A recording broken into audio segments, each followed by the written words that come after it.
AOC. What? She's kind of fun in a silly but earnest, wrong but adorable way. She's like your daughter when she comes back from her first year at Brown, full of half-baked, half opinions, in need of some gentle, patient deprogramming. But people have to realize new faces doesn't mean new ideas. Drives me crazy. AOC has never introduced a fresh idea or issue in her life. Greg Gutfeld didn't just enter the political arena. He crashed into it like a fireball, tearing through the noise and chaos around him. Standing firmly in his way was Alexandria Ocasio-Cortez, the self-styled queen of online comebacks and attention-grabbing drama. But here's the twist no one saw coming. This time, she's not the one throwing punches. She's the one staggering from the hit. What exactly did Gutfeld unleash that left reporters speechless, social media in chaos, and the internet spinning in disbelief? There is nothing consistent with the Republican Party's continued attack except for the racism and incitement of violence against women of color in this. The Republican caucus threatened my life, and you all and the Republican caucus rewarded him with one of the most prestigious committee assignments in this Congress. Don't tell me this is about consistency. Don't tell me that this is about a condemnation of... Whatever it was, Greg Gutfeld's strike at Alexandria sent shockwaves no one could ignore. What Greg Gutfeld aimed at Alexandria Ocasio-Cortez wasn't your average critique. It was a comedy blitz, a full-scale demolition wrapped in charm and precision. Each line landed with the skill of a performer who knows exactly how to mix humor, timing, and chaos into one explosive act. And let's be honest, AOC adores the spotlight. She plays the part of the fearless congresswoman filtered through a camera lens, always poised, always ready. But Gutfeld's roast doesn't just sting, it sparkles. It gets along with Bernie is because she's like an 80-year-old leftist in a used bookstore. I mean, she may look fresh, but she's as stale as an abandoned futon on the street. It's like I listen to her, I go, I heard that at Berkeley in 1983. So their problem is, and the reason why they don't have any ideas is they operate on half opinions. Like, what if we get rid of cash bail? Oh, let's do it. What happens? You have repeat criminals wreaking havoc. What if we have sanctuary cities? Hey, let's do it. What happens? You have rapists and killers, finding sanctuary, safe haven. Like, before we move on, don't forget to hit subscribe button. He flips her flair for drama into viral gold, turning every grand gesture into late night laughter that keeps audiences glued, laughing, and shaking their heads in disbelief. If you think this clash has peaked, think again. The flames are only rising. AOC's speeches sound like a whirlwind of bold promises and stand-up theatrics. Save the planet, end poverty, crush inequality, maybe even teach your hamster yoga before lunch. It's all sparkle and storm, a blur of passion wrapped in idealism. Then enters Greg Gutfeld, calm, grinning, and ready to slice through the spectacle with surgical precision. To him, this isn't leadership, it's a stage act caught under blinding lights. I love how she explains it. They're not meant for you, right? But then you have to ask, okay, then what is this debt forgiveness? Who is it meant for? And when you look at the data, it's upper, white, middle class, liberal women. This ain't welfare, right? These are well-to-do people. It's a bribe for Democrats on the backs of plumbers, truckers, and everyone else who actually does a real job, unlike me. AOC is the symbol of the entitled sponge. She complains about student loans, but she owns a Tesla. And then comes the knockout. Gutfeld doesn't just chuckle from the sidelines. He steps onto the stage and drops a mic so heavy it rattles her entire narrative. The wildest part, none of it feels new anymore. It feels inevitable. AOC marches in as the fearless defender of the people, waving banners, planting rooftop gardens, and promising free revolutions for everyone. But Greg Gutfeld doesn't show up as some boring policy guy. He's the razor-tongued uncle at Thanksgiving, the one who never lets a wild claim pass without a punchline sharp enough to cut glass. His wit is ruthless, his timing flawless, and within seconds, her grand crusade collapses into viral comedy gold. What she intended as a movement becomes the setup for his next thunderous roast, and the crowd can't stop laughing. Think about what their ideas incentivize. That would be nice. So where are their ideas going to come from? Trump. The only way they're going to create a message is based on whatever Trump does. So I have some slogans for the Democrat Party. Oh, wow. The Democrat Party, when you're tired of success. Okay. The Democrat Party, make America suck again. Democrat Party, the first choice for illegals, vandals, and dead. Gutfeld wastes no time drowning her in dull charts or lifeless stats. Not a chance. Instead, he grabs AOC's glitter-coated speeches, twists them like carnival tricks, and hurls them straight into the blazing fire of satire. Suddenly, those billion-dollar dreams of hers don't sound visionary anymore. They sound like a teenager on a shopping spree with a maxed-out credit card. But here's where the burn cuts deeper. Gutfeld isn't just chasing laughs. He's exposing cracks in the image she's built. He rips back the curtain, revealing the contradictions behind her carefully polished persona, railing against capitalism while sipping pricey kombucha, wearing $200 hoodies, and live streaming like a full-time influencer. She owns a French bulldog. Thanks to Cat Temp, I know everything about French bulldogs. And one thing I know, I got a French. They are so expensive. They're more expensive than any college tuition. That you got to take care of them. They're adorable dogs. But she owns a Tesla and she owns a French bulldog. And she wants you or your dad, the electrician, to forgive her student loan. That's BS. Turn in the Tesla. Sell the dog.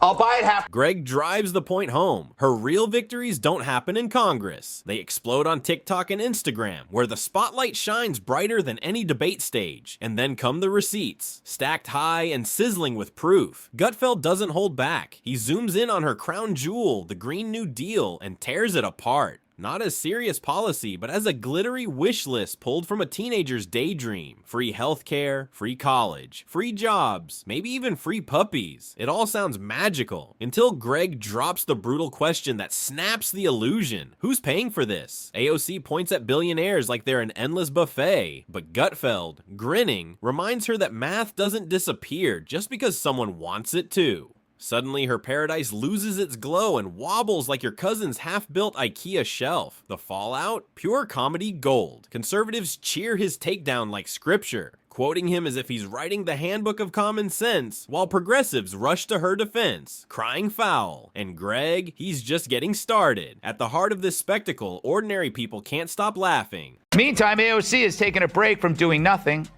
to get into a beef with the Twitter chief.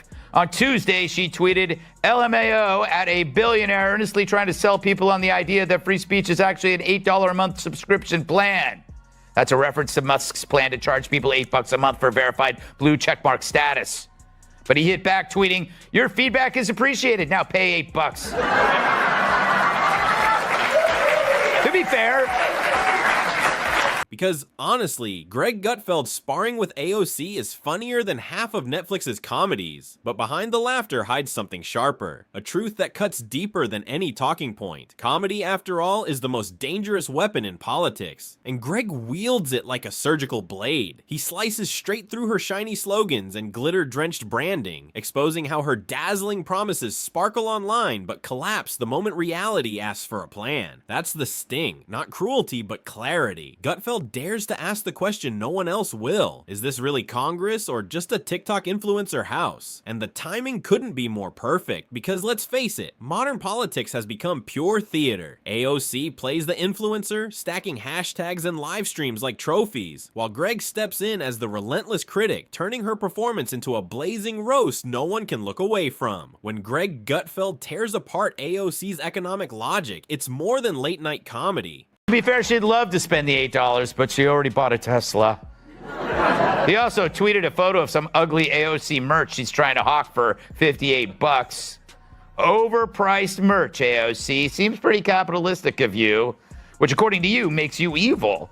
And according to anyone paying attention, also makes you full of It's a spotlight exposing every crack in her grand illusions. Each punchline doesn't just make people laugh, it forces them to see how wildly unrealistic some of her biggest ideas really are. When he pokes holes in her working class warrior image, it's not mockery, it's revelation. He draws a bold line between her fiery speeches and her polished lifestyle. And when he unpacks her Instagram activism, the truth lands like thunder. Politics today feels less like problem solving and more like a Broadway show. The The aftermath? Instant chaos. AOC never shies away from a digital duel. She jumps online, firing back with fiery clapbacks that only fan the flames higher. Sometimes she doubles down, sometimes she shields herself with outrage. But every reaction makes Greg's next punchline hit even harder. It turns into a cycle. She talks, he roasts, she claps back, he strikes again. A political ping-pong match so addictive the public can't look away. Behind every burst of laughter and every roaring audience reaction. I mean, first of all, $80 per theater. I've made $80 in a theater,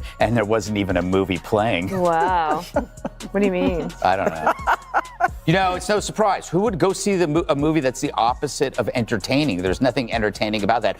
Michael Moore's colonoscopy is more entertaining than that because there's probably more twists. But it does show you how great it is to be a progressive in a liberal biased culture. She really doesn't do her job, right? She makes movies, she goes to galas, she sits for glossy butt-kissing interviews in GQ and other women's mags. Greg Gutfeld's sharpest message cuts through like lightning. His jokes aren't just clever, they're surgical strikes aimed straight at the glossy illusion of modern politics. To him, hashtags, filters, and viral speeches aren't leadership, they're a mirage. If no one can explain who's paying for the dream, then maybe the dream was never real. Maybe it's just another digital illusion dressed up as destiny. That's where Greg's genius shines. His humor isn't cruelty, it's clarity in disguise.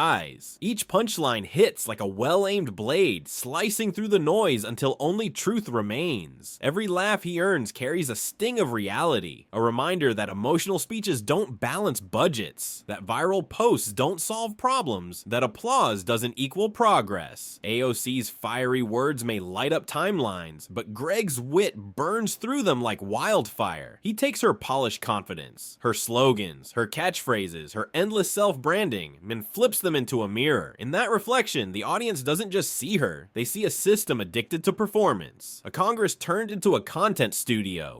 It is funny. That's mean. You're right, mean. You're being mean. But I'm fascinated they thought there was an audience for this outside of like Earth Justice or the Justice Democrats, because who really wanted to go and see this thing? And then tomorrow you'll have an article that we'll have to talk about, which is that kids all over America are having nightmares about climate change. Well, no wonder. Well, Jessica, what about the fact that the climate activists are very much, they're very much enthused about what they do. A nation entertained, but not informed. And that's the brilliance. His roasts don't just land, they linger. Every quip leaves a bruise that can't be laughed away. It's not just about proving her wrong. It's about revealing the machinery behind the show. The likes, the lights, the live streams, that they all flicker when Greg asks the question no one dares to voice. Is this politics or performance art with better lighting? The crowd eats it up. They laugh, they gasp, they rewind, because beneath the comedy is something real. The frustration, the fatigue, the truth everyone feels but no one says out loud. Greg Gutfeld tears off the glossy magazine cover and exposes what's hidden underneath, the unfiltered reality behind the brand. And when that mask falls, people finally see it. Her power thrives not on policy, but on performance. The show isn't a debate anymore. It's a full-blown spectacle, equal parts comedy and cautionary tale. But just when the audience thinks the storm is over, boom, AOC reappears on 60 Minutes. It's round 2 in the never-ending Greg vs. AOC saga, the sequel no one asked for, but everyone can't stop watching. The cameras roll, the lights flash, and suddenly, Washington doesn't feel like a government anymore. AOC was on 60 Minutes last night. Quite a feat for a newcomer. Must be all her great new ideas. People are going to have to start paying their fair share in taxes. Once you get to like the tippy tops, on your $10 millionth dollar, sometimes you see tax rates as high as 60 or 70%. What an expression. Now, the real story isn't AOC's very old ideas. It's the media's gushy view of her. Even with her old ideas, she gets on 60 Minutes.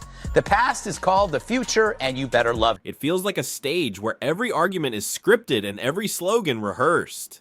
The tension builds. AOC strides in, fiery and fierce, ready to reclaim her spotlight. She paints herself as the modern-day Rosie the Riveter, Fists up, fire in her voice, ready to battle billionaires and save the working class. But Gutfeld doesn't flinch. His punchlines hit like reality checks. Sharp, relentless, and impossible to ignore. Each one lands with that uncomfortable mix of laughter and truth, the kind that makes you grin and wince at the same time. Like realizing you've been paying a gym membership for years without ever stepping inside. Then comes her next big act, the Climate Crusader routine. It's dramatic, cinematic, bursting with emotion. She frames global warming like a Marvel villain threatening the planet, demanding an Avengers-sized budget to stop it. In her fantasy, the Green New Deal becomes the Infinity Gauntlet. One snap of her fingers, and suddenly planes run on optimism, carbon vanishes, and every home in America transforms into a glossy HGTV dream house. But Greg, he's not buying the fairy tale for a second. He listens, smirking, before firing back with surgical precision. Nice dream, but who's paying for it?